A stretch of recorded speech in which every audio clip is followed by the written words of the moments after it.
ఆనందో బ్రహ్మ అన్నారు. ఇది అందరికీ తెలిసిన విషయం. ఆనందో శివ, ఆనందో నారాయణ అనలా. ఆనందో బ్రహ్మ. దుఃఖం బ్రహ్మ, ఇంకో బ్రహ్మ అనలా. ఏడుపు బ్రహ్మ, నేను గొప్పవాడిని నేను బ్రహ్మ. ఇలా ఇవి ఏ ఒక్క పదము పెట్టలేదండి అక్కడ. మరి బ్రహ్మజ్ఞానం అంటే అపారమైన బ్రహ్మజ్ఞానము, సరస్వతి విద్య. మరి ఎంతో జ్ఞానాన్ని, వేదాలని, ఉపనిషత్తులను పట్టుకుని కూర్చుని ఉంటాడు బ్రహ్మ. ఆ బ్రహ్మ దగ్గర అన్ని ఉన్నాయి కదా. అలాంటి బ్రహ్మ ఆత్మజ్ఞానాన్ని ఇంకేదన్నా ఇవ్వచ్చని ఆత్మో బ్రహ్మ, జ్ఞానో బ్రహ్మ అనలా. అక్కడ ఏమన్నారండి? ఆనందో బ్రహ్మ. ఏమైపోయింది మనకి జ్ఞానం? ఆనందంగా ఉండమని చెప్తున్నాడు ఆయన. ఆనందం ఎక్కడి నుంచి వస్తుంది? జ్ఞానం తెలిస్తే వస్తుంది.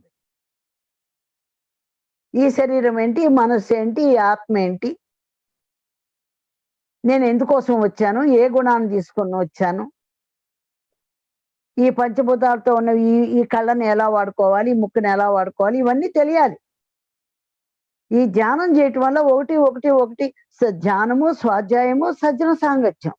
నోటిని, కళ్ళని వినడము అన్ని వచ్చేసినాయి. సార్ చెప్పిన ఈ 3 మాటల్లో మన చూపు వచ్చేసింది, మరి చెవులుది వచ్చింది, శ్వాస వచ్చేసింది, మాట వచ్చేసింది, ఆహారము వచ్చేసింది, అన్ని వచ్చేసింది ఒక్క ధ్యానం వల్ల.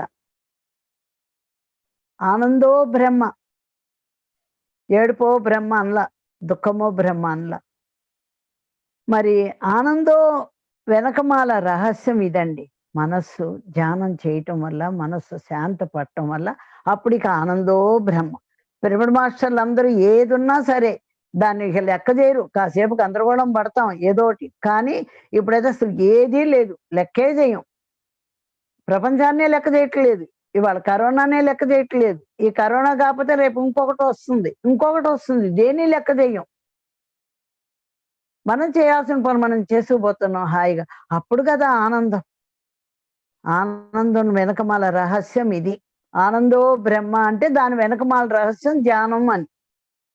ధ్యానంతో ముందు లోపల మనస్సు శుద్ధి పడుతుంది, శాంతపడుతుంది. శుద్ధి అవ్వకుండా శాంతం అవుతుంది.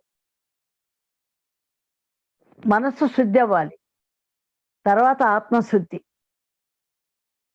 ముందు మనస్సు శుద్ధి అవ్వాలి.